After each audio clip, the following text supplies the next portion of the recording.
Assalamualaikum warahmatullahi wabarakatuh. Apa kabar anak-anakku semua? Mudah-mudahan sehat selalu ya.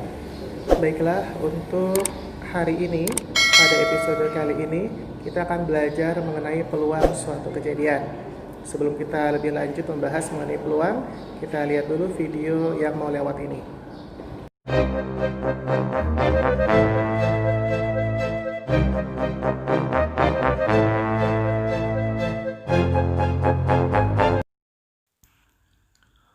Baiklah, kita akan mulai lagi ke materi kaidah pencacahan berikutnya, yaitu mengenai percobaan, ruang sampel, dan kejadian. Di mana percobaan atau eksperimen itu sendiri adalah suatu kegiatan yang dapat memberikan beberapa kemungkinan. Misal pada pelemparan sebuah dadu, hasil yang mungkin adalah bisa jadi munculnya mata dadu 1, mata dadu 2, mata dadu 3, 4, 5, atau mata dadu 6. Nah, jika hasil yang mungkin ini kita himpun, maka akan diperoleh himpunannya yaitu 1, 2, 3, 4, 5, 6. Himpunan ini disebut dengan ruang sampel.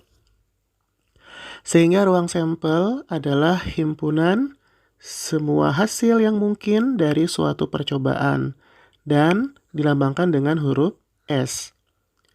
Ada satu istilah lainnya selain ruang sampel, yaitu anggota dari ruang sampel. Anggota dari ruang sampel disebut sebagai titik sampel, dan banyaknya titik sampel dilambangkan dengan NS. Oke, sekarang kita ke contoh soal yang pertama. Misalnya ada sebuah soal, sebuah uang logam dilemparkan sekali. Tentukan A, ruang sampel, B, titik sampel, C, contoh kejadian yang mustahil, D, kejadian yang pasti. Nah, untuk menjawab soal tersebut, langkah yang pertama adalah kita selidiki dulu bahwa uang logam ini terdiri dari berapa sisi. Nah, kalau kita lihat uang logam itu terdiri dari dua sisi ya. Sisi yang pertama yaitu sisi angka, sisi yang kedua adalah sisi gambar. Kita tulis sisi angka dengan huruf A dan sisi gambar kita tulis dengan huruf G. Maka dari dua sisi tersebut kita bisa jawab pertanyaan yang bagian A. Ruang sampelnya adalah S sama dengan A, G. Nah, sekarang kita tulis S sama dengan buka kurung A, G ya.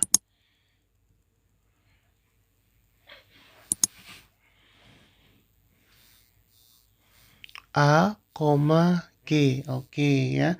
Nah, kemudian kita ke pertanyaan yang bagian B yang ditanyakan adalah titik sampel. Nah, jelas ya.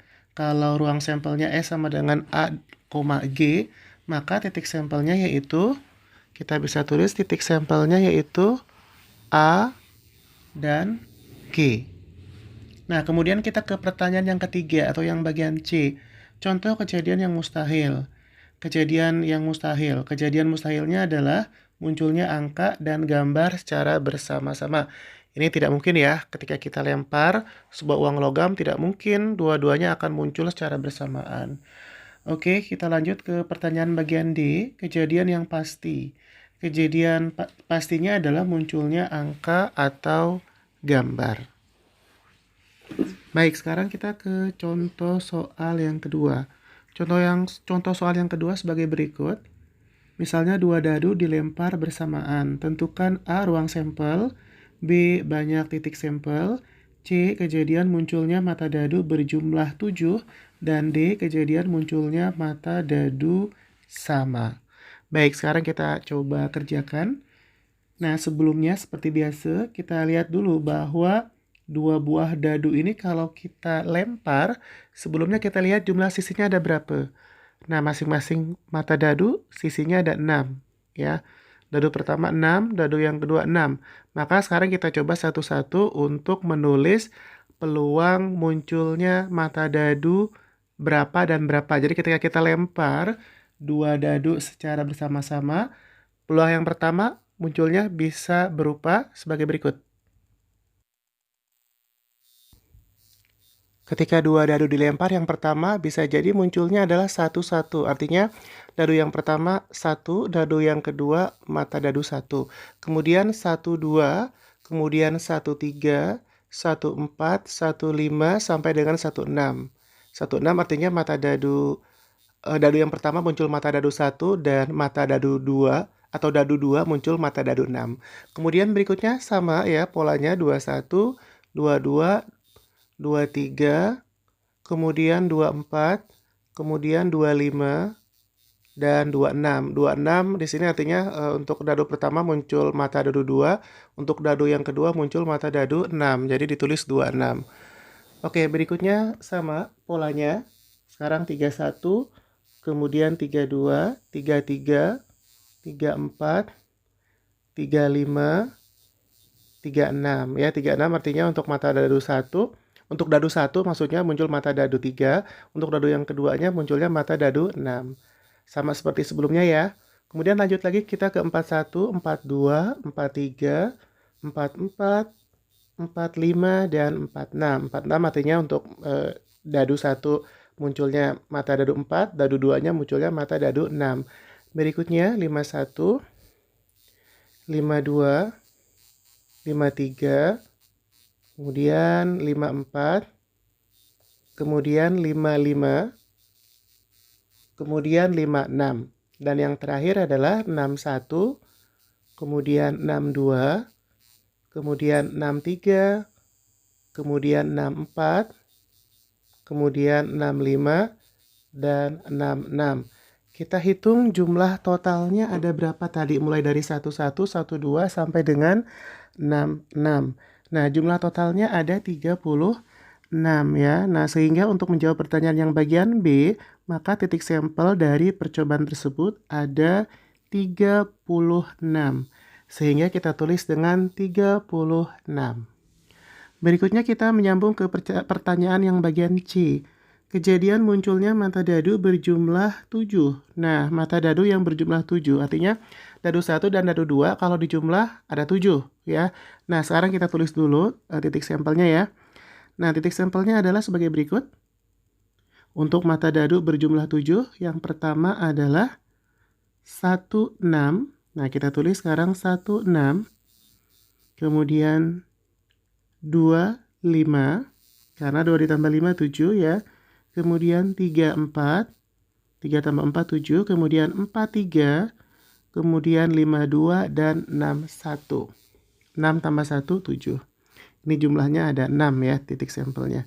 Kemudian kita menyambung lagi ke pertanyaan bagian D. Kejadian munculnya mata dadu sama. Artinya adalah untuk dadu pertama dan dadu kedua munculnya adalah mata dadu sama. Kalau dadu 1 mata dadunya misalnya 2, maka untuk dadu 2 mata dadunya juga harus 2. Dan seterusnya ya. Nah, maka kita bisa tulis ruang sampelnya adalah sebagai berikut. Yang pertama 11, yang kedua 22, kemudian 33, kemudian 44, kemudian 55, dan yang terakhir adalah 66. Maka jumlahnya ada 6 atau titik sampelnya ada 6 ya. Nah, itu demikian untuk pertanyaan yang bagian D ya. Baik, sekarang kita lanjutkan ke pembahasan berikutnya yaitu mengenai peluang suatu kejadian.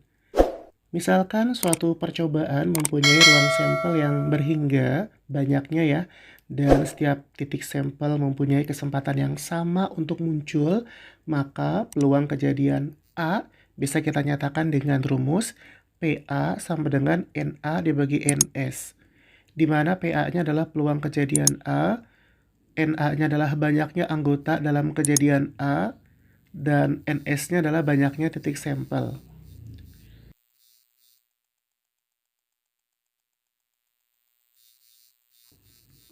Nah, kita langsung saja tulis rumusnya dulu. PA sama dengan NA dibagi NS. Baik, kita langsung ke contoh soal yang pertama. Misalnya dalam pelemparan sebuah dadu, tentukan peluang A munculnya mata dadu 2, B munculnya mata dadu genap, dan C munculnya mata dadu prima. Untuk menjawabnya kita cari dulu ruang sampelnya. Nah, untuk sebuah dadu ada 6 sisi, maka ruang sampelnya bisa kita tulis dengan S sama dengan 1, 2, 3, 4, 5, dan 6. Sehingga NS-nya sama dengan 6. Ingat, NS tadi adalah banyaknya titik sampel ya. Banyaknya titik sampelnya ada 6. Kemudian kita jawab untuk pertanyaan yang bagian A, muncul mata dadu 2.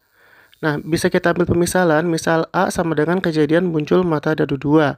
Maka A-nya sama dengan 2. Jumlah A-nya ada 1, artinya NA-nya sama dengan 1. Ya, NA itu artinya banyaknya anggota dalam kejadian A-nya ada 1.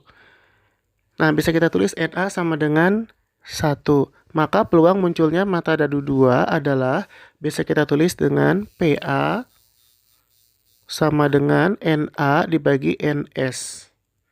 Jadi setelah kita tulis NA-nya sama dengan 1, nanti kita akan tulis PA sama dengan NA dibagi NS. Tadi kita sudah ketahui NA-nya sama dengan 1, NS-nya sama dengan 6, sehingga jawabannya adalah 1/6. Itu untuk bagian A. Kita ke soal bagian B. Muncul mata dadu genap. Nah, untuk mata dadu genap kita ambil pemisahan lagi sama dengan yang bagian A. Misal sekarang B sama dengan kejadian muncul mata dadu genap.